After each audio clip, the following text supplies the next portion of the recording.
अस्सलाम वालेकुम नाज़रीन, प्रोग्राम इनसाइट में वाक़े भली कार ते चऊं ऐं अवां सां गॾु नाज़िया मीर। नाज़रीन, बैक टू बैक मुल्की सियासी मंज़रनामे ते जेके डेवलपमेंट्स थियनि पियूं, तमामु खोड़ सारे सवालनि खे उन्हनि डेवलपमेंट जनम ॾिनो आहे। रुगो अॼोकी डेवलपमेंट्स ते जेकर नज़र विझूं था त नज़र अचे थो त Supreme Court review of judgments and order act pass थी चुको आहे, नाफ़िज़ थी चुको आहे ऐं ॼाणायो पियो वञे त हाणे अपीलुनि जो हक़ु हूंदो।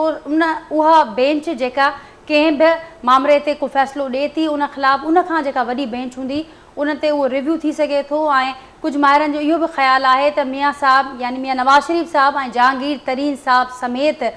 खोड़ माण्हुनि खे इहो इख़्तियार मिलंदो त हाणे जेके उन्हनि जा मामला हुआ ऐं ख़ासि करे नवाज़ शरीफ़ साहब ऐं जहांगीर तरीन साहब जा जेके ताहया नाअहली वारा मामला उन्हनि ते हू रिव्यू में वञी सघनि था। जेतोणीकि कुझु देरि अॻु आज़म नज़ीर तारड़ साहब जी इहा वज़ाहत बि साम्हूं आई आहे त हिन एक्ट सां नवाज़ शरीफ़ साहब ऐं स्पेसिफिकली जहांगीर तरीन साहब खे कोई फ़ाइदो थियण वारो न आहे। उन बावजूदि नाज़रीन हीअ मामला हलनि पिया, माहिरनि जी जेका राय आहे उहा पिणु इन मामले ते साम्हूं अचे पई। कंहिं फ़ाइदो थी सघे थो ऐं कहिड़ो फ़ाइदो थी सघे थो अॼोके प्रोग्राम में डिस्कस कंदासीं। अवां ज़रूरु ॾिसंदा हूंदो त 9 मई वारे वाक़े खां पोइ पाकिस्तान तहरीक इंसाफ़ खे अलविदा कंदड़नि जूं जेके लाइनूं लॻल आहिनि उहे हाणे सेंचुरी क्रॉस करे चुका आहिनि। उहे पार्टी अॻुवान ऐं अञा कुझु ॾींहं न थिया आहिनि पर असां ॾिसूं था त हाणे उन्हनि पंहिंजो नओं मस्कन बि ॻोल्हणु शुरू करे छॾियो आहे। तयारियूं बि थियनि पियूं, सियासी जोड़ तोड़ बि शुरू थी चुकी आहे। अॼु जहांगीर तरीन साहब ऐं अलीम ख़ान साहब विच में ॿई पार्टी जा पाकिस्तान तहरीक इंसाफ़ जा पुराणा अॻुवान पुराणा ख़ान साहब जा वेझा साथी हिन वक़्तु अॼु मुलाक़ात थी आहे। मुलाक़ात में हिकु नई पार्टी ठाहिण ते इतफ़ाक़ थी चुको आहे। त हाणे इहे सवाल बि पैदा थिए पियो त PTI छॾींदड़नि जो नओं मस्कन कहिड़ो हूंदो ऐं ख़ुदि तहरीक इंसाफ़ लाइ बि सवाल पैदा थियनि पिया त केतिरा हिसा हे जेका असांखे तहरीक इंसाफ़ नज़र अचे पई थी सघनि था। कुझु धुरनि में इहो पिणु बहस हले पियो त छा चूंडूं जंहिं हवाले सां पाकिस्तान तहरीक इंसाफ़ मुसलसल चवंदी आई आहे ऐं हीउ समूरो जेको असांखे मामिलो नज़र अचे पियो चूंडनि जे ई चौगिर्द घुमंदो रहियो आहे, छा चूंडनि खां अॻु ईअं त न थींदो जो मियां साहब वरी अहल ऐं ख़ान साहब चूंडनि खां अॻु नाअहल थी सघनि था? छा अहिड़ी बि का सिचुएशन थी सघे थी? इन नोईअ जा मुख़्तलिफ़ सवाल पैदा थियनि था ऐं आख़िर में कराची त ज़रूरु ॻाल्हाईंदासीं नाज़रीन। मेयर कराची वारो जेको मामिलो आहे उन हवाले सां बि ज़रूरु ॻाल्हाईंदासीं जेके प्रोग्राम में जमायत इस्लामी अॼु हिकु पिटीशन बि ॾिनी आहे कोर्ट खे ऐं गॾोगॾु इहो मौक़िफ़ इख़्तियार करे पई त पाकिस्तान पीपल्स पार्टी जेतिरी चाहे जेतिरी वणेसि धांधली करे वठे पर पोइ बि मेयर जे लाइ जेका ॻणप आहे उनखे मुकमल न करे सघंदी। उन समेत नाज़रीन जेके ॿियूं डेवलपमेंट्स आहिनि सभिनी ते तफ़सीली गुफ़्तगू कंदासीं, तजियो वठंदासीं पंहिंजे पैनलिस्ट खां। जेको पैनल मूंसां गॾु मौजूदु आहे उनजो तारुफ़ असां कराईंदासीं। कराची स्टूडियो में मूंखे जॉइन कयो आहे मौलाना असदुल्ला भुट्टो साहब, सीनियर अॻुवान आहिनि, जमायत इस्लामी सां जो तालुक़ु आहे, मूंसां गॾु कराची स्टूडियो में मौजूदु आहिनि। MQM सां तालुक़ु रखंदड़ सीनियर अॻुवान आहिनि शबीर कायम खानी साहब, उहे बि पिणु मूंसां कराची स्टूडियो में ई मौजूदु आहिनि। मां ॿिन्ही खे सर भली कार चवां थी हिन प्रोग्राम में। उनखां सवाइ नाज़रीन एजाज़ महर साहब आहिनि, सीनियर सहाफ़ी आहिनि, तर्जा निगार आहिनि, डेली सिंधियार जा एडिटर आहिनि, मूंसां गॾु अॼोके प्रोग्राम में शरीक आहिनि। ऐं कुझु देरि खां पोइ पाकिस्तान पीपल्स पार्टी जा सीनियर अॻुवान आहिनि नवाब अली वसाण साहब, उहे पिणु मूंखे हिन प्रोग्राम में जॉइन कंदा। सभिनी जी महिरबानी ऐं अव्हांजी इजाज़त सां आगाज़ कयूं था। शबीर साहब, अव्हां खां हिन समूरी सूरत हाल ते मूं ज़िक्र कयो त कराची सूरत हाल ते बि ॻाल्हाईंदासीं पर उनखां अॻु जेका मुल्की ओवरऑल सूरत हाल नज़र अचे पई घणे वेझे माज़ीअ में जेकॾहिं नज़र विझूं था उनखां अॻु नज़र विझूं था त नज़र अचे थो त कुझु अहिड़ो ई ॾुखियो वक़्तु MQM मथां बि आयो ऐं MQM बि बार बार चवंदी रही त जेको उन्हनि ख़िलाफ़ु क्रैकडाउन उन वक़्तु थींदो रहियो उनखे हू undeclare martial law, undeclare party मथां बेन चवंदा रहिया। हिन वक़्तु जेका सूरत हाल आहे ऐं जेतोणीकि हिकिड़ो मौक़िफ़ अची चुको आहे MQM जो बि हिन 9 मई ऐं ख़ासि करे उनखां पोइ जेका सूरत हाल आहे केतिरो वेल डिज़र्व क्रैकडाउन सम्झे थी MQM? अव्हां छा चवंदो त जेको हिन वक़्तु हले पियो पाकिस्तान तहरीक इंसाफ़ जो रद्दमल ॾिसो पिया छो छाजे करे थिए पियो उहो बि ॾिसो पिया ऐं क्रैकडाउन जेको केतिरो वेल डिज़र्वड आहे? बिस्मिल्लाह रहमान रहीम। ॾिसो नाजिया, सभ खां पहिरीं तव्हां ॻाल्हि कई जेका हींअर जेका मुल्क जी सूरत हाल जेका हले पई और ख़ासि कर PTI जे हवाले सां पाकिस्तान तहरीक इंसाफ़ तव्हां ॾिसो तक़रीबन 27-28 साल थिया आहिनि इन पार्टी खे ठहे और हिननि बि यकीनी तौर ते पंहिंजी जदोजहद कई हूंदी। हुननि खे इक़्तिदार मिलियो, 3.5-4 साल हिननि हुकूमत कई पर जेका अवाम जी जेका उमेदूं हुन ऐं अवाम सां जेका हिननि वादा जेका कया हू मतिलबु ख़ाली वादा ई हुआ। त हिन जे करे आहिस्ते आहिस्ते इहे नेचुरल हिकिड़ो अमल हो जंहिंजे करे हिननि जी जेको मां सम्झो त ज़वाल शुरू थियो हुन वक़्तु खां ई कि जेके हिननि कूड़ ॻाल्हायो आवाम सां, आवाम खे मां त सम्झो त हिन धोखा ॾेई जेका हिननि आवाम सां कई कि कूड़ा वोट वठी जेके असीं पाकिस्तान खे नओं पाकिस्तान ठाहींदासूं, असीं हीअ कंदासूं, असां करोड़ नौकरी ॾींदासूं, 5 लाख घर ठाहींदासूं, जेको साओ पासपोर्ट जे असीं इज़त कराईंदासूं, असां गवर्नर हाउस खे असां हिकिड़ो पार्क में तब्दील कंदा, अहिड़े क़िस्म जा इलाही केतिरा हिननि जा वादा हुआ जेका आवाम हिननि जे वादनि में अची हिननि खे वोट ॾिना, हिननि खे मोटी ॾिनी ऐं हिन उमेद सां त शायदि थी सघे थो हीअ पाकिस्तान जी हीअ क़िस्मत खे तब्दील करनि, चेंज कनि, पर ईअं कोन्ह थियो। त हीअ जेको कूड़ आवाम सां ॻाल्हायो,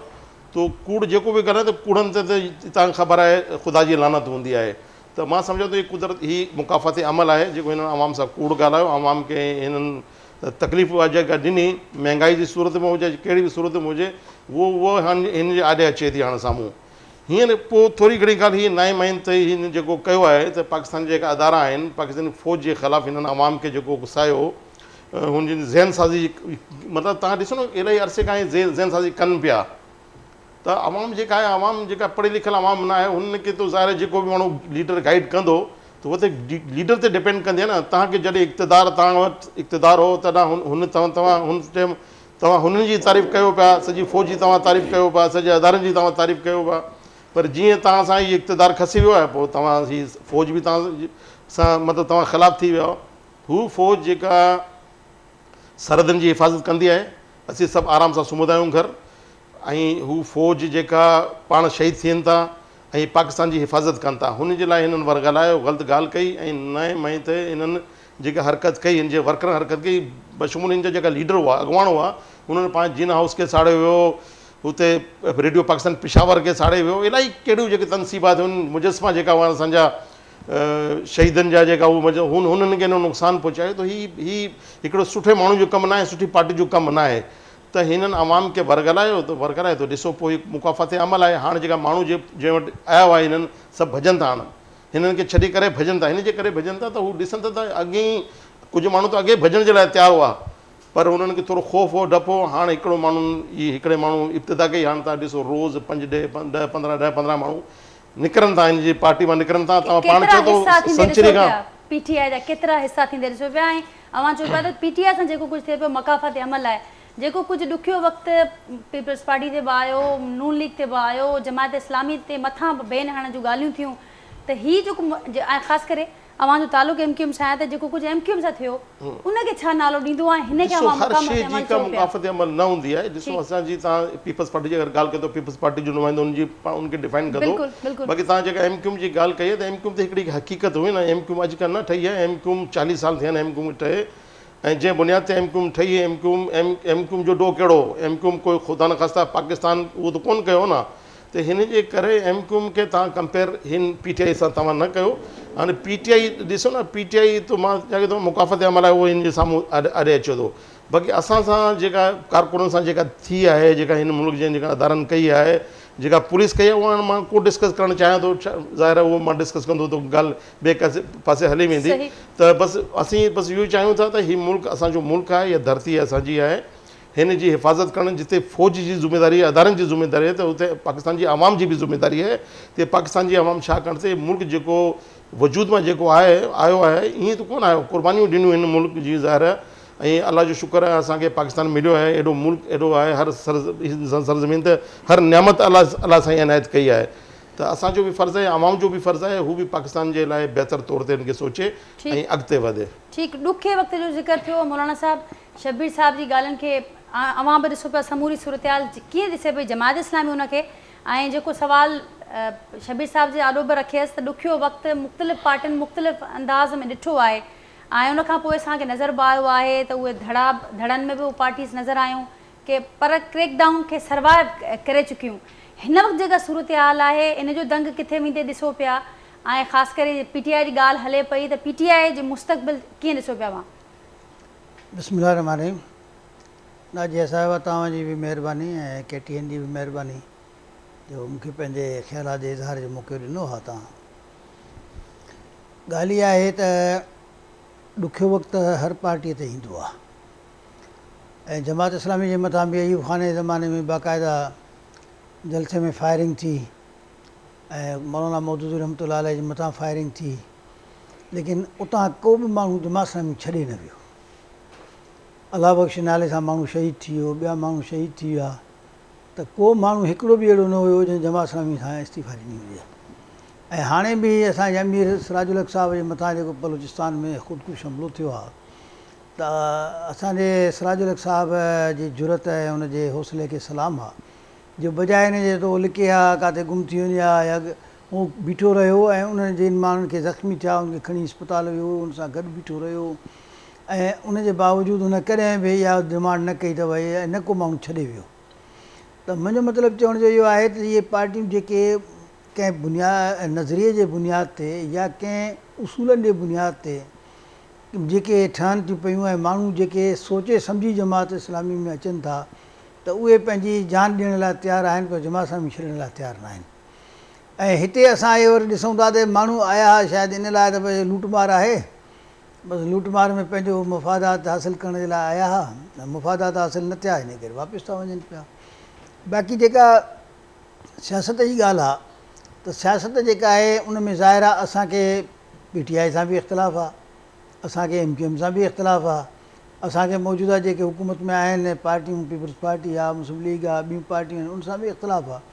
लेकिन असांजो इख़्तिलाफ़ु जेको आहे उहो सियासी इख़्तिलाफ़ु आहे। सही ठीकु। असांजो इख़्तिलाफ़ु जेको आहे मुल्क जे निज़ाम ऐं उनजे तरीक़ेकार ऐं मसाइल खे हल करण जे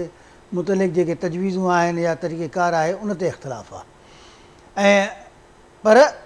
इमरान ख़ान जे लाइ असांखे अफ़सोस इहो थो थिए त इमरान ख़ान जेको मुसलसल हिकिड़ी दहशतगर्दीअ जी ॻाल्हियूं कंदो रहियो ऐं माण्हुनि खे उकसाईंदो रहियो ऐं उन जे नतीजे में हुन जेके क़िस्म जा बयानात ॾिना त उनजो रद्द अमल इहो 9 तारीख़ ते थियो।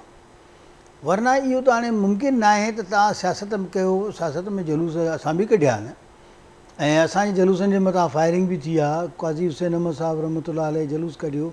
ऐं उनजी टोपी लही वई, उनजी ऐनक किरी पई, कारकुन हुन सां गॾु हुया, कारकुन शहीद थिया।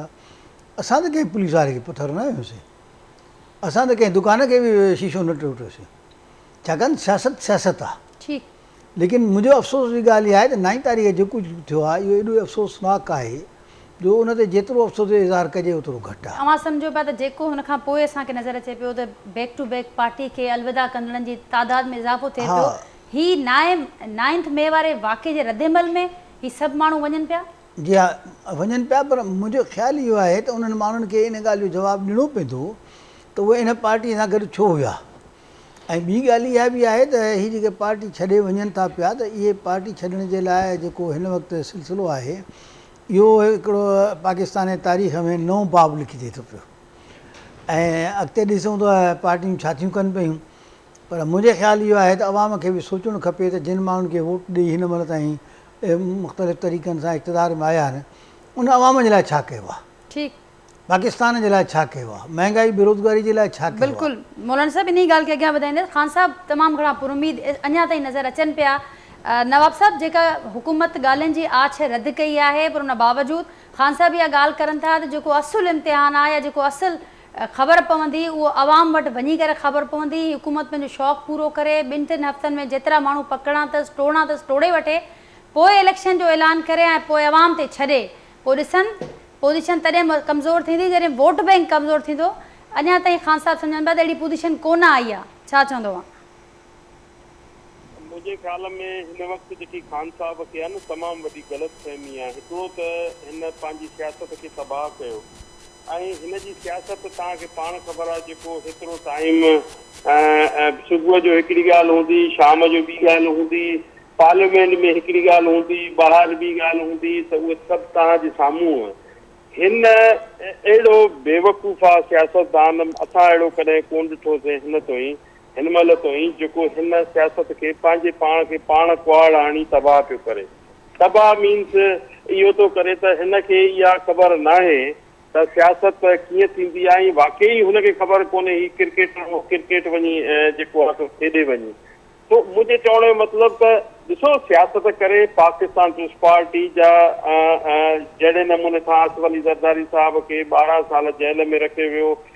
सभ खां वॾी ॻाल्हि असांजी मोहतरमा बेनज़ीर भुट्टो साहिब आहे जेकी सिंध जी जाइ जंहिंखे शहीद कयो वियो, पर पार्टीअ खे ख़तमु करण वारा ख़ुदि ख़तमु थी विया ऐं पार्टी ख़तमु न थी। हिन वक़्तु अहिड़ो केर बि पाकिस्तान जो अवाम हिन वक़्तु जेको ॾिसे पियो या जेको चाहे थो, पाकिस्तान जो अवाम पहिरियों हिन सां कुझु थोरो घणो हुयो इमरान ख़ान सां। हाणे जॾहिं पाकिस्तान जे अवाम ॾिठो त हेॾी वॾी इदारनि सां ज़्यादती हिन मुल्क जो जेको असांजो सभिनी जो कायदे आज़म मोहम्मद अली जिन्ना जो घर जा इदारा पूरे मुल्क में उते मां त हिन जो कराची में वॾो प्लान हुयो सिंध जे मुख़्तलिफ़ इदारनि में इहे जीअं ॿियनि सूबनि में कयो हिन जो वॾो प्लान हुयो पर असांजी सिंध गवर्नमेंट ऐं पाक अफ़वाज मिली करे हुनखे डिस्ट्रॉय कयो ख़तमु करण जी कोशिशि कई पर ॿियनि सूबनि में ही जेको कयो सभु तव्हांजे साम्हूं आहे ऐं असांजा जीअं शबीर क़ाइम खानी साहिबु ॿुधायो त जेके असांजी शहीदनि जा जेके केचियूं ठहियल हुया उन्हनि खे बि जेको आहे सो मथे खणी उछलायो वियो ऐं बेदर्दीअ सां जेको आहे सो जेके हिन मुल्क ऐं क़ौम लाइ शहादत ॾिनई उनखे बेदर्दीअ सां अहिड़ो जेको आहे सो उनखे रुसवा कजे त मुंहिंजे ख़्याल में इन खां वधीक अहिड़नि माण्हुनि जी बदकिस्मती आहे जेके पंहिंजे इदारनि जे जेके असीं हिन वक़्तु घर में वेठा आहियूं सुकून सां वेठा आहियूं हू पंहिंजे सरहदुनि ते जेको आहे सो हिफ़ाज़त कनि था उन्हनि जे ख़िलाफ़ असीं जेकॾहिं इहे शयूं कंदासीं त मुंहिंजे ख़्याल में इहो बहितर न आहे ऐं हिन वक़्तु तक़ाज़ा आहे मुल्क जंहिं सिचुएशन मां जंहिं सूरत मां गुज़रे पियो उहो तव्हांजे साम्हूं आहे। नवाज़ साहब सम्झो पिया त ही सभु जो सभु जेके पार्टी खे PTI खे अलविदा कनि पिया ही सभु पंहिंजे ज़मीर जे आवाज़ ते लबेक चई करे अलविदा कनि पिया। अञा मां तव्हांखे पहिरियों यादि हूंदो तव्हांजे प्रोग्राम में मां चयो त PTI जो हाणे वजूद ख़तमु थींदो हिन खां जेके 9 मई खां अॻु में मां तव्हांखे चयो तव्हांखे यादि हूंदो मां तव्हांजे प्रोग्राम में आयो हुअसि मां चयो त PTI जो हाणे वजूद न आहे PTI जंहिं ट्रैक ते वञे पई उहा ग़लति ट्रैक ते वञे पई ऐं हिन खे ग़लतफ़हमी ही त अवाम मूं सां आहे ऐं मां कंहिं बि इदारे ते पाक अफ़वाज जे GHQ में किथे बि असीं हमिलो करे कामयाबु ईंदासीं ऐं असीं हुननि खे मञाईंदासीं इहा ग़लतफ़हमी आहे की असीं कंहिं इदारे में वञूं कंहिं जुडिशरी जे इदारे में कंहिं बि इदारे में वञणु सियासतदान जो इहो कमु न आहे ऐं ॾिसो ज़्यादतियूं ॿियनि सां थियूं थियूं पर हिन वक़्तु तमामु घणियूं जेके शहादत जॾहिं मोहतरमा बेनज़ीर भुट्टो जी शहादत थी सभ खां वॾो जेको नारो आसिफ अली ज़रदारी साहिबु हुयो की पाकिस्तान खपे जो नारो हुयो नारो जेकॾहिं उन दौरान लॻे हा त घणो कुझु थी सघे पियो न असां उहो न कयो असां चयो पाकिस्तान में वेही करे पाकिस्तान जी हिफ़ाज़त करणी आहे पाकिस्तान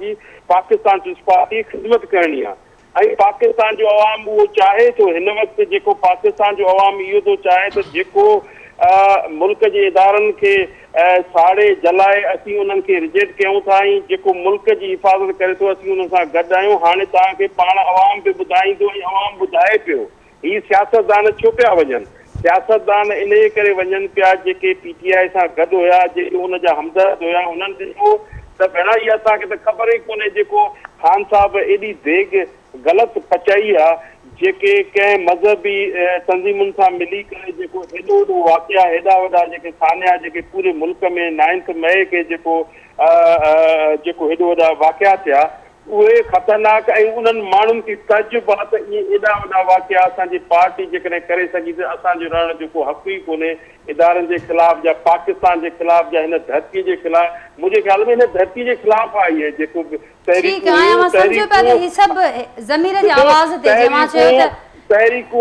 तहरीकूं नाजिया साहिबा असां पाकिस्तान पीपुल्स पार्टी भलाई MRD भलाई पर ईअं कोन थियो जो कंहिं इदारनि ते या GHQ में वञी करे या कागज़ात मज़ार या पंहिंजे ईअं अहिड़ो को वञी साड़ या ईअं वञी कजे मुंहिंजे ख़्याल में अलाए छो एतिरी अञा बि ख़ान साहिब खे रिआयत आहे जेकॾहिं अहिड़ो को माण्हू सिंध खां करे हा या ॿिए कंहिं सूबे मां करे हा त उन सां अलाए छा हिन वक़्तु थी वञे हा त हिन वक़्तु तो ई एॾी वॾी ख़ामोशी छो आहे जेको इमरान ख़ान हेॾी वॾी जेकी उनजी पार्टी जेको उनजा माण्हू निकिता आहिनि हज़ारनि जे तइदाद में जेके सवनि जे तइदाद में जेके माण्हू हुया जेके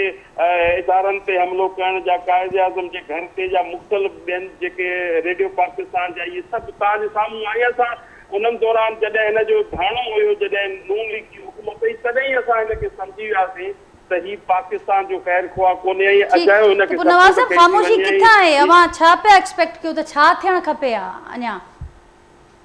ॾिसो असां इहो थियणु घुरिजे हा त कम अज़ कम इदारनि जो लिहाज़ करणु घुरिजे हा कम अज़ कम ॾिसो सियासत हर को माण्हू करे, हर कंहिंखे हक़ आहे, हर कंहिंखे राइट आहे, पर ईअं कोन्हे त तव्हां वञी कंहिंजो घर साड़ियो, कंहिंजो माल साड़ियो, कंहिं ग़रीब जी झूपड़ी ठीक है, पर नवाब साहब इन्हनि सां छा थियणु खपे आहे? ही तव्हां ॿुधायो वियो त जेको कुझु थियो आहे हुनजी हर को मज़म्मत करे थो। अवां चयो त अञा बि लॻे पियो त खान साहब खे वॾी रिआयत मिले पई, उहा रिआयत किथां खां मिले पई, केरु ख़ामोश आहे या छा थियणु खपे आहे? रिआयत हेॾी वॾी तबाही करण जे बावजूदि बि उनखे हिकिड़ो ॿ ॾींहं बि ॾेई न सघियो, उनखे जुडिशरी रिलीज़ कयो। तव्हांखे पाण ख़बर आहे त हिकिड़े ॾींहुं जॾहिं गिरफ़्तार थियो त ॿिए ॾींहं ते उहे महज़ गाॾियूं जेके वॾियूं वॾियूं गाॾियुनि ते हुनखे कोर्ट में पहुचायो वियो। ठीक नवाब साहब इन ॻाल्हि खे अॻियां वधायूं था। एजाज़ महर साहब बि मूंसां गॾु जी। कई ज़ुल्फ़िकार भुट्टे खे कहिड़े नमूने सां आंदो वेंदो, कहिड़े नमूने सां कयो वेंदो, आसिफ अली ज़रदारी साहब खे कहिड़े नमूने सां बदतर बंद गाॾी में, अतीफ़ फरियाल तालपुर खे बदतर बंद गाॾियुनि में बेदर्दी सां औरत हिकिड़ी सिंध जी जाईअ खे जहिड़े नमूने सां वठी वेंदा हुया, उहे सभिनी जे साम्हूं आई। ठीक नवाब साहब इन ॻाल्हि खे अॻियां वधाईंदासीं। एजाज़ महर साहब गॾनि उन्हनि खे शामिल गुफ़्तगू कयूं था। एजाज़ महर साहब, नवाब साहब जा ख़दशा बि ॿुधा ऐं हू इहा ॻाल्हि कनि पिया त माज़ीअ में छा न थियो आहे कारकुननि सां, अॻवाननि सां, लीडरनि सां, पर हिते कुझु ख़ासि रिआयत मिले पई, जुडिशरी ॾे हू इशारो कनि पिया, पर उन सां गॾोगॾु जैसा इहा ॻाल्हि बि ज़रूरु अवां जे आरू रखंदसि त अवां पाण बि ज़रूरु वाक़िफ़ु आहियो उन समूरी शइ खां। तारीख़ असांजे साम्हूं आहे त हिन वक़्त ताईं असीं ॾिसूं था त 5 पार्टियुनि खे बैन कयो वियो आहे मुल्क में हिन वक़्त ताईं, ऐं उनखां पोइ पार्टियूं बहरहाल मौजूदु रहियूं आहिनि, ख़तमु न थियूं आहिनि। जेका ॻाल्हि हिते थिए पई हीअ पार्टी जो हाणे वजूदु नज़र कोन पियो अचे, अव्हां खे बि ईअं ई पियो लॻे या सम्झो पिया त कुझु हिसनि में, कुझु धड़नि में हीअ पार्टी अॻियां सर्वाइव कंदे नज़र ईंदी? ॾिसो, जेको पाकिस्तान में हिकिड़ी रिवायत रही आहे मुंड खां वठी जेकॾहिं ॾिसजे त सभिनी डिक्टेटरनि सियासी पार्टियूं जेके ख़ासि करे उन्हनि जे अगेंस्ट हूंदियूं आहिनि उन्हनि खे सूट न आहिनि कंदियूं,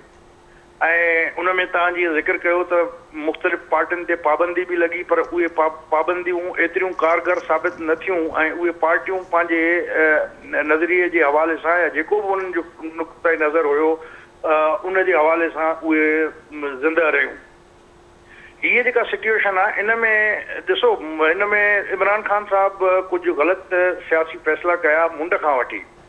ॾिसो, सियासी पार्टीअ जे लाइ जेको मेराज हूंदो आहे उहो पार्लियामेंट हूंदो आहे, ऐं हिननि पार्लियामेंट मां पंहिंजो पाण खे आउट करे हिकिड़ो तमामु ग़लति सियासी फ़ैसिलो शुरू कयो जंहिंखां पोइ मुसलसिल ग़लति फ़ैसिला कंदा विया, ऐं आख़िरी उन में अची जेको आहे पुरतशद्दुद ऐं वायोलेंट हिकिड़ो रोल पंहिंजो अख़्तियार कयो। तव्हां बेनज़ीर साहिबा खे ॾिसो त 97 वारी जेका असेंबली हुई उन में 17 MNA हुया पीपल्स पार्टी जा, ऐं जॾहिं त हुकूमत में मेजॉरिटी पार्टी हुई, हुकूमत उनजी पार्टी जी हुई जेका ख़तमु कई वई हुई 96 में, त उन 17 MNA ते बि पार्लियामेंट में वेही पंहिंजो पाण खे सर्वाइव करायो ऐं वरी कम बैक कयो।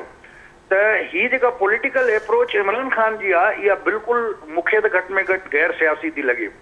जेतिरे क़दुरु तालुक़ु आहे उनजे सर्वाइवल जो, त मां सम्झां थो त पाबंदी जेको आहे त पार्टी ते लॻाइण सां उनजो को नतीजो गवर्नमेंट खे बि कोन मिलंदो, ऐं नतीजे में तव्हां ॿिए कंहिं पार्टी नाले सां बि अची सघे थी। ऐं खोड़ सारियूं हिते पाबंदी लॻल तंज़ीमूं आहिनि, मज़हबी जेके वायोलेंस में शामिल रहियूं आहिनि, सिपाही साहब ऐं फलाणा उहे मुख़्तलिफ़ नालनि सां जेको आहे त उहे वरी मौजूदु आहिनि, ऐं अॼु असां वरी उन्हनि जूं एक्टिविटीज़ बि ॾिसूं पिया। त इहो जेको नज़रिया ज़रूरत तहत इन्हनि शयुनि जो हिकिड़ो रियासत जे मुख़्तलिफ़ इदारनि जो रवैयो आहे, मां सम्झां थो त उहो इन जो को असुलु मसइले जो हल न आहे। बाक़ी जेतिरे क़दुरु तालुक़ु आहे PTI जो, त उहो जीअं जहांगीर तरीन साहिबु चवे पियो रोज़ त बाबा असां ॾे सभु माण्हू अचनि पिया ऐं नई पार्टी ठाहियूं पिया, त इहो नई पार्टी वरी ठहंदी। अॻ में क्यू लीग ॾिठीसीं मुशर्रफ जे दौर में, उहा ठही, वरी जीअं मुशर्रफ वियो त उहा ख़तमु थी वई। पेट्रियाट बि निकिती पीपल्स पार्टी मां, उहा बि ख़तमु थी वई। त हाणे जेको आहे त वरी ॿी का उन्हनि जी ज़रूरत तहत हिकिड़ी ठहे थी पार्टी, त डेफिनेटली उहा फॉर द टाइम बिंग जेको हुनजो पर्पज़ हूंदो उनजे लाइ मे बि कारगर रहे ऐं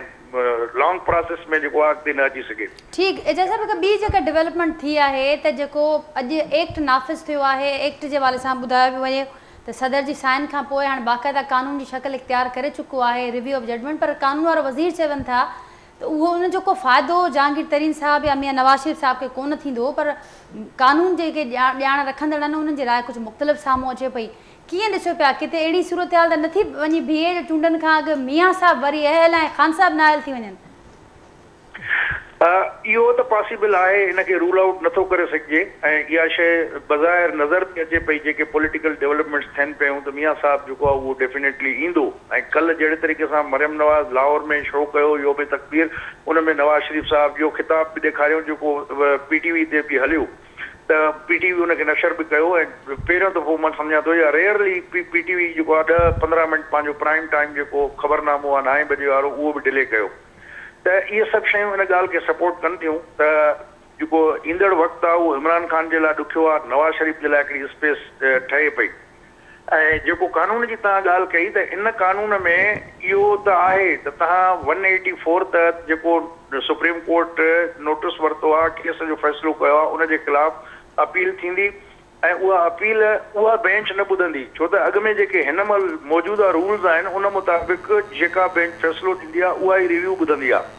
त इन सबब जे करे जेको तव्हां ॾिठो त अॼोकी जेका बेंच हुई उन इलेक्शन कमीशन जी जेका रिव्यू पिटीशन हुई पंजाब में इलेक्शन जे हवाले सां, त इहे कानून जी ॻाल्हि जॾहिं अटॉर्नी जनरल बेंच खे ॿुधाई त उन महिल बेंच वधीक फर्दर प्रोसीडिंग न कई ऐं गैर मुयना मुदत जे लाइ केस बि मुलतवी थी वियो। पर उन में चीफ जस्टिस इहो ज़रूरु चयो आहे त जहिड़े तरीक़े सां जेको हू procedure practice and procedure act हुयो उन में इहा गुंजाइश हुई त उन में उनखे बैक डेट खां 1 टाइम फैसिलिटी हुई त उहे 60 ॾींहंनि जे अंदरि अपील करे सघनि पिया। त उन में बेनिफिशरी डेफिनेटली नवाज़ शरीफ़ साहब वारा, गिलानी साहब वारा इहे सभु थियनि पिया। पर हिन में इहो बैक डेट में तव्हांखे जेके केस थियल आहिनि फ़ैसिला ॿुधायल आहिनि उन में हिन जेको नओं कानून आयो आहे त इन में इहा गुंजाइश कोन्हे का, त डेफिनेटली इहो प्रॉब्लम पंहिंजी जाइ ते रहंदो। पर अगेन वरी बि जुडिशियल रिव्यू में ई शयूं सेटल थींदियूं आहिनि त उनजो को न को जॾहिं हिकिड़ो रस्तो हमवार थिए थो त पोइ डेफिनेटली उनजो को न को शकिल निकिरी ईंदी आहे। त मां सम्झां थो त इन में को न को हल डेफिनेटली कढंदा, जुडिशरी कढंदी। ठीकु शबीर साहब, तव्हां छा चवंदो हिन ते त हिकिड़ो रस्तो हमवार थींदे नज़र अचे पियो मियां साहब जे लाइ, ॿियनि जे लाइ? ऐं हिकिड़ी ॿी बि हिते ॻाल्हि थी त जेतोणीकि जीअं तव्हां उन खां अॻु ज़िक्र कयो ऐं MQM ख़ुदि पाकिस्तान तहरीक इंसाफ़ जी तादी बि रही ऐं उन खां पोइ उनजा रस्ता धार थिया, पर हाणे जेके अॻु डिफेंड कंदड़ हुआ उहो पार्टी जे अंदरि हुजनि, पार्टी खां ॿाहिरि वेठल हुजनि, उन्हनि जो को न को एलिमेंट हूंदो डिफेंड करण जो, सपोर्ट करण जो PTI खे। पर 9 मई ते जेको कुझु थियो या जेके कुझु जिन सियासी ग़लतियुनि जो एजाज़ साहब ज़िक्र कयो उन खां पोइ उहो तादाद घटि थी वियो ऐं ख़ुदि क्रैकडाउन सहींदड़ ॾुखियो वक़्तु सटींदड़ जेके पार्टियूं आहिनि उहे बि अॼु डिफेंड नथियूं करनि। तव्हां सम्झो पिया त इहो हिकिड़ो वॾो रीज़न आहे। ऐं कीअं चवंदो पोइ त हाणे अॻियां कीअं पिया ॾिसो पार्टी जो वजूद बरक़रार रहंदो, हिसा थींदा, छा थो थींदे नज़र अचे तव्हांखे? ॾिसो जीअं एजाज़ साहब ॻाल्हि कई आहे न, पहिरीं परवेज़ मुशर्रफ साहब जे टाइम ते बि PMLQ ठही, पेट्रियट ई थींदा रहंदा आहिनि पाकिस्तान जॾहिं खां ठहियो आहे पाकिस्तान जेका हिस्ट्री आहे। हाणे तव्हां ॾिसो पार्टी कॾहिं ख़तमु न थींदी आहे, पर पार्टी तो वजूद तो क़ाइमु रहंदो आहे, पर असल माण्हू जेके आहिनि पार्टी आहे छा आहे। तव्हां ॾिसो अगरि तव्हां कंपेयर कयो अदर पार्टी जेका पॉलिटिकल पार्टीज़ आहिनि पाकिस्तान मां, तव्हां ॾिसो खणी जीअं भुट्टो साहब जी ॻाल्हि कई, असदुल्ला भुट्टो साहब बि, तव्हां पहिरीं जेका MQM जी ॻाल्हि कई, ॾिसो MQM हिकिड़ी पार्टी आहे 40 सालनि खां वठी जदोजहद करे पई। अहिड़े नमूने सां जमात इस्लामी पाकिस्तान खां ठहिण खां पहिरीं हिकिड़ी पार्टी आहे, पाकिस्तान पीपल्स पार्टी जी खोड़ सारियूं आहिनि, क़ुर्बानियूं आहिनि। ऐं अहिड़े नमूने सां ही पार्टी आहिनि, बाक़ाइदा हुनजो वजूद आहे, रूट्स आहिनि, जंहिं आवाम मां रूट्स आहिनि। PTI तव्हां ॾिसो हिकिड़े पाकिस्तान में PTI ईअं त 27-28 सालनि जी हिकिड़ी पार्टी हुई, पर ही भला छो 2018 में छो ईअं अहिड़ो इलेक्शन थियो त एॾी हवा हली त सॼे पाकिस्तान में इवन कराची जी 14 क़ौमी असम्बली जी सीट हिननि खे मिली वियूं आहिनि, कराची 23-24 जी 27 सूबाई जी सीटूं हिननि खे मिली वियूं आहिनि। त हीअ सॼो हिकिड़ो आर्टिफिशियल जीअं हुजो न माण्हू उहो अहिड़ो तरीक़ेकार हो, उहा हाणे ख़तमु थी वियो। जेको आर्टिफिशियल शयूं हुन जेको माण्हू आया हुआ हिकिड़ो फैशन सम्झे इक़्तिदार, भई हिन वटि पावर आहे, हिन वटि इख़्तियार मिलंदो त माण्हू मुफ़ाद परस माण्हू अपॉर्चुनिस्ट जेका हुआ उहो आया हुआ, हाणे उहो ॾिसनि था त हाणे आहे कुझु कोन, उहो भॼी विया। त एक्चुअल जेको वर्कर हिन वटि जेको आहे न, जेको जान ॾियण वारो, क़ुर्बानी ॾियण वारो, इहा ॻाल्हि कोन हुई जेका पाकिस्तान पीपल्स पार्टी जे वर्करनि जी। अगरि तव्हां पुछो त हू पंहिंजी ॿुधाईंदा, अगरि तव्हां MQM खां मूंखां पुछो त मां MQM सॼी हिकिड़ी तव्हांखे डिटेल हिकिड़ी हिस्ट्री ॿुधाईंदो। अञा ताईं असांजा कारकुन अञा ताईं हिकिड़ी लाइन में रखो था या हिकिड़ी लाइन, छाकाणि त असां ॾिसूं पिया जेके छॾे विया आहिनि उन्हनि में इलेक्टेबल्स बि आहिनि, उन में पार्टी जा तमामु पुराणा कारकुन बि आहिनि या ज़िक्र कयो जेके फाउंडिंग मेंबर्स हुआ उहे बि अॼु रस्ता धार करे चुका आहिनि त सभिनी खे हिकिड़ी लाइन में रखो था। जिथे बि डिक्टेटरशिप हलंदी या जिथे मुशावरत न हूंदी अॻे बि माण्हू चवंदा आहिनि पार्टी जे अंदरां बि हीअं अॼु त कोन हिकदमि त कोन थियो न अंदरां इख़्तिलाफ़ थींदा रहंदा हुआ त ख़ान साहिबु कंहिंजी न मञंदो आहे पंहिंजी हलाईंदो आहे वो पंहिंजी हलाईंदो पंहिंजी हलाईंदे हलाईंदे करे त उहो ॻाल्हि साम्हूं अची वई न त हिन जे करे असल में हिन जे पार्टी जा इंटरनल बि कुझु मामला अहिड़ा हुआ तव्हां ॾिसो था वीडियो वायरल थी बि त ॻाल्हि हीअ आहे त हीअ वर्कर जेका पार्टी हुई पार्टी जेका आहे न उहो हीअं ठही हुई बसि हवा जे करे ठही हुई हवा जे करे उहा किरी वई त पार्टी जो नालो ज़रूरु रहंदो बहरहाल जेका ताक़त हिननि खे मिली जेकड़ी अहिड़े तरीक़े सां जेका हुकूमत मिली हुई तव्हां ॾिसो न पाकिस्तान जो वज़ीर आज़म पाकिस्तान जो सदर पोइ सिंध जो गवर्नर केपी जी हुकूमत पंजाब जी हुकूमत हिन जा वादा बई हिन जा खोड़ सारूं पर हिकिड़ी ॻाल्हि ते बि अमल कोन थियो त ज़ाहिर माण्हू सम्झनि था आवाम सम्झनि था पोइ प्लस्टर बधे माण्हू हाणे त खिलंदा आहिनि सोशल मीडिया हले पई यार 6 महीने से कौन सा प्लस्तर है जो 6 महीने प्लस्तर मां 2 मिनट में वो पाऊं ठीक हो गया इनका त माण्हू असल माण्हू ॾिसंदा आहिनि माण्हू चरे त कोन आहिनि। मौलाना साहब अवां जी बि कुझु अहिड़ी राय आहे कीअं ॾिसो पिया जीअं शबीर साहिबु ज़िक्र कयो त हवाऊं जॾहिं पंहिंजो रुख तब्दील कनि थियूं त पोइ ईअं ई कुझु थिए थो इन्हनि हवाउनि जो रुख हाणे कहिड़े पासे ते ॾिसो पिया कंहिंखे फ़ाइदो इन हवाउनि जो वधीक थी सघे थो? जमात इस्लाम वटि हवा आहे। मुंहिंजे ख़्याल में हिन वक़्तु जेका मुल्क जी सूरत हाल आहे उन में जेका असांखे ॻाल्हि सम्झ में अचे थी उहा इहा आहे त जेका इमरान ख़ान साहब जो पंहिंजो रवैयो ऐं उनजी जेका पंहिंजी पार्टी जे अंदरि ग्रिप हुई उहा ख़तमु थी वई आहे ऐं पार्टी जेका आहे उहा टुकड़ा टुकड़ा थी वई आहे माण्हू छॾे विया आहिनि। हाणे इन ॻाल्हि जे लाइ चई नथो सघिजे त आया इहे सभु माण्हू वरी ॿी हिकु पार्टीअ में ईंदा या मुख़्तलिफ़ पार्टियूं ठाहींदा ऐं मूंखे जेको नज़र थो अचे उहो इहो थो अचे त हिकु पार्टीअ में अचणु मुश्किल आहे ऐं इहे जेके आहिनि मुख़्तलिफ़ पार्टियूं 2 या 3 या जेतिरियूं पार्टियूं ठहियूं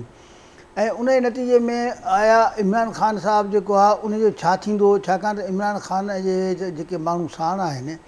उन्हनि जे मथां मुक़दमात त मौजूदु आहिनि ऐं उन जे लाइ फ़ोटू बि आहिनि उन जे लाइ सबूत बि आहिनि जिन माण्हुनि हिते बाहियूं ॾिनियूं आहिनि या जेके असांजा तनसीबियात हुयूं उन्हनि खे नुक़सानु पहुचायो अथऊं या असांजे जेके डिफेंस जा अहम तरीन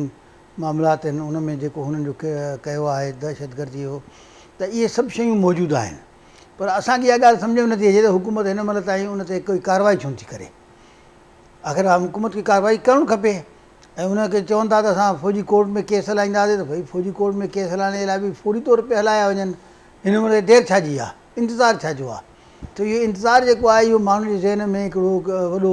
सुवालात पैदा थी रहिया आहिनि त आया इहो जेको आहे डीलिंग थी रही आहे छा थी रहियो आहे इनखे जेको आहे फौरी तौर ते उन जेके फ़ौजी अदालतूं आहिनि उनखे हलाइणु खपे केस ऐं माण्हुनि खे जेको आहे जे सज़ा ॾियणियूं आहिनि जिन माण्हुनि खे कम कया आहिनि उनखे सज़ाऊं मिलनि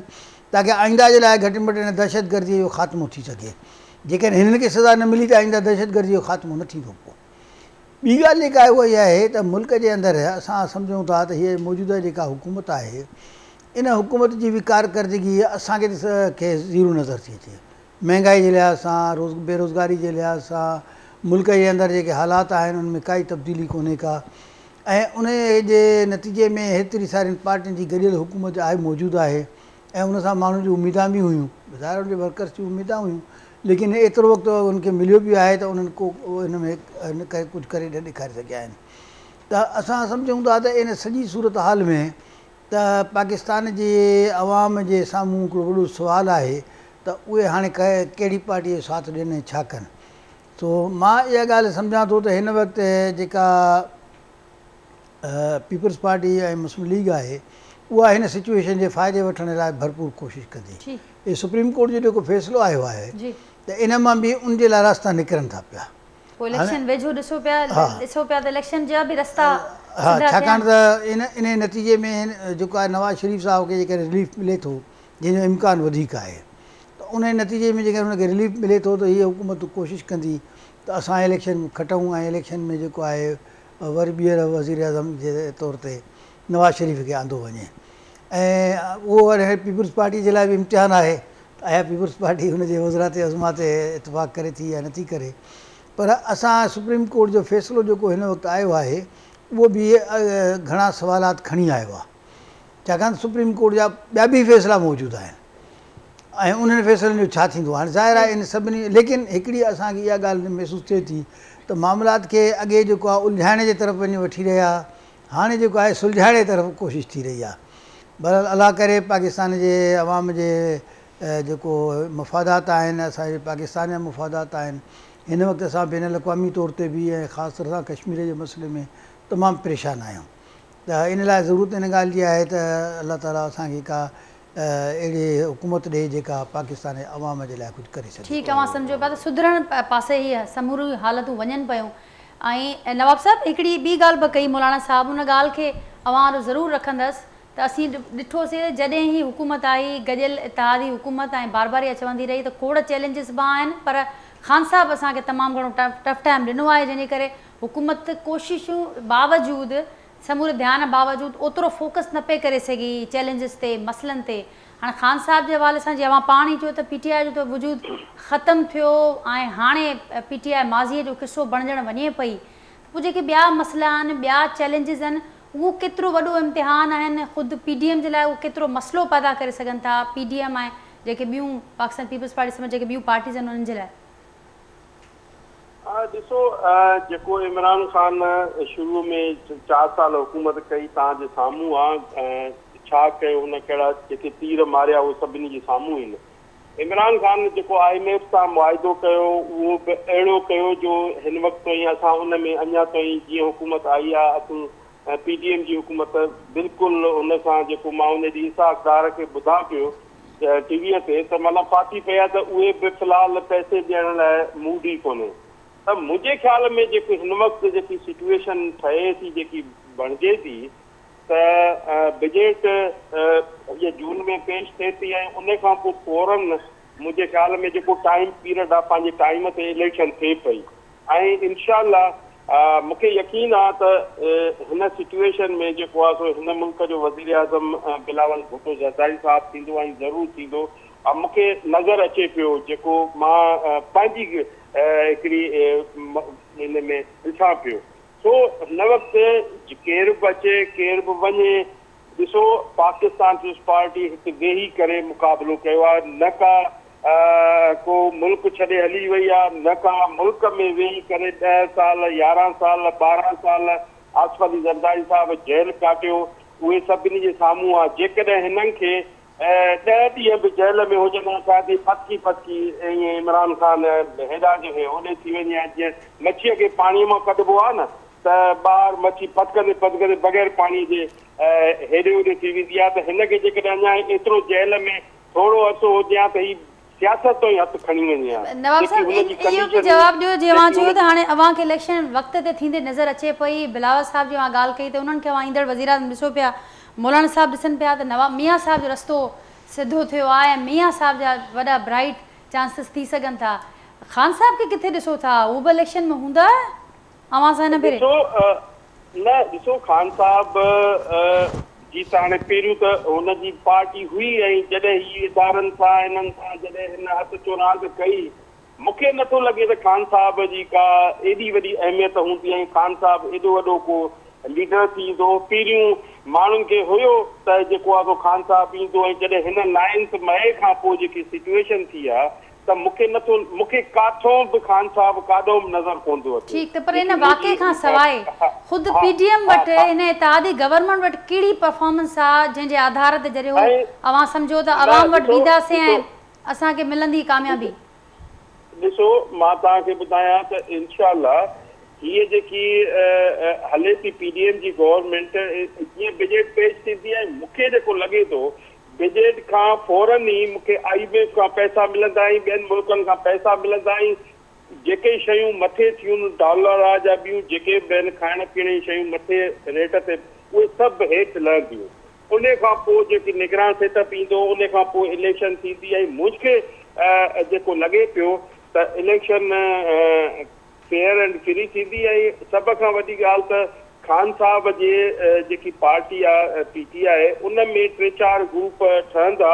उन में कुझु तरीन ॾे वेंदा, कुझु ॿियनि पार्टियुनि में वेंदा ऐं इलाही जेके असां खां छॾे जेके होॾे विया ख़ान साहिब जी पार्टी में, उहे बि अचनि पिया। इनशाअल्लाह उन खां डबल असीं बि वठंदासीं उन्हनि खां। ठीकु असीं कोन छॾींदासीं उन्हनि खे। एजाज साहब उन में ख़ान कीअं ॾिसो पिया नवाब साहब जी अॻकथनि खे? ॾिसो बाज़ारि ते ईअं लॻे थो त डेफिनेटली के जेको कमिंग फ्यूचर कमिंग जेको हूंदो हुन जो सेटअप पॉलिटिकल उन में इमरान खान जो शायदि एॾो वॾो किरदारु न हुजे। बावजूदि हुनजे त हू अञा ताईं बि अहिड़ियूं दावाऊं करे थो त तव्हां भले टोड़ियो मुंहिंजी पार्टी सभु तव्हां मेंबर खणी वञो, उन खां पोइ तव्हां इलेक्शन कराए ॾिसो त जंहिंखे बि मां टिकट ॾींदुसि त उहो खटींदो। पर अहिड़ियूं ख़्वाहिशूं त ज़ाहिर आहे हर कंहिंजी ख़्वाहिश थी सघे थी ऐं उन ते का पाबंदी बि कोन्हे का। बाक़ी जेको ऑन ग्राउंड हिकिड़ो पॉलिटिकल सिचुएशन जेका ॾिसूं था त उन मुताबिक़ इमरान खान शायदि अहिड़ियूं हालतूं बि पैदा थियनि त पाण बि किथां इलेक्शन में न बीहे त मता किथे भरम टुटी न वञे। सो अहिड़ियूं सूरत हाल बि जेको आहे थींदी, उन में नाअहली बि थी सघे थी, उन में कुझु बि शयूं पॉसिबल आहिनि। उन में त हिन महिल इमरान खान मुश्किल तरीन हालतुनि मां गुज़री रहियो आहे ऐं जेको मुंहिंजो ख़्यालु आहे त हिकिड़ो प्रोजेक्ट लॉन्च कयो हुयो 10 साल जे लाइ, उहो 4 साल में ई उन्हनि खे ॻिची पइजी वियो मालिकनि खे। इत्तेहादी हुकूमत जे हवाले सां छा चवंदो? सॉरी, ही गॾियल हुकूमत जे हवाले सां छा चवंदो? गॾियल हुकूमत जे लाइ इहो चवंदुसि त जेके कल्ह एहतजाज पिया कनि, लॉन्ग मार्च पिया कनि त असां महांगाई मार्च आहे त उहो महांगाई काॾे वई? उनखां त महांगाई डबल थी वई आहे, आम माण्हूअ जो जीअण जंजाल थी वियो आहे ऐं जेके एतिरे पंहिंजे तजुर्बे जूं दावाऊं पिया कनि त असां वटि हिकिड़ी गिदड़ सिंगी आहे, वॾो तजुर्बो आहे, असां रातो राति मामला ठीकु कंदासीं, उहे पंहिंजे उन तजुर्बे जे आधार ते ग़लती कई जेका इसाक डार साहब अक्टूबर में 9th रिव्यू में न विया, उनखे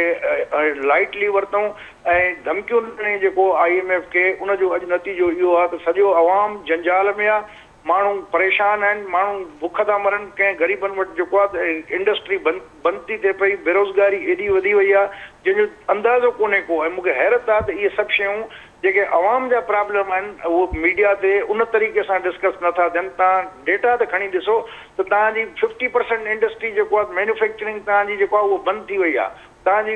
गाॾियुनि जी जेको उहे फैक्ट्रियूं आहिनि उहे बंदि थी वियूं आहिनि, उनजी प्रोडक्शन बंदि थी वई आहे। त हिकिड़े पासे डॉलर कोन्हे को मुल्क में, ॿिए पासे जेको आहे त तव्हांजो कारोबार थोरो घणो जेको आहे एसेंशियल इम्पोर्ट्स जेके आहिनि उहे बि दाव ते लॻल आहिनि ऐं कोन पियूं थियनि, उनजे लाइ एलसीस जा प्रॉब्लम आहिनि। त माना हिकिड़ो तमामु हिकिड़ी भयानक सूरत हाल आहे जंहिंखे माना बजाए इहो भई मुंहुं ॾियण जे हीअ अञा ताईं वेठा PDM वर्सेस इमरान खान। बिल्कुलु अजय साहब दुरुस्त मंज़रकशी कई आहे मां सॼे समूरे माहौल जी। आख़िर जा कुझु मिंट आहिनि शबीर साहब, ज़रूरु कराची जी सूरत हाल ते असीं ज़िक्र कयोसीं त मेयर वारो मामिलो आहे ऐं असीं मुसलसल ही डेवलपमेंट्स पंहिंजी जाइ ते ही बि डेवलपमेंट्स हलंदा आहिनि, कीअं उन सूरत हाल खे कीअं पिया ॾिसो?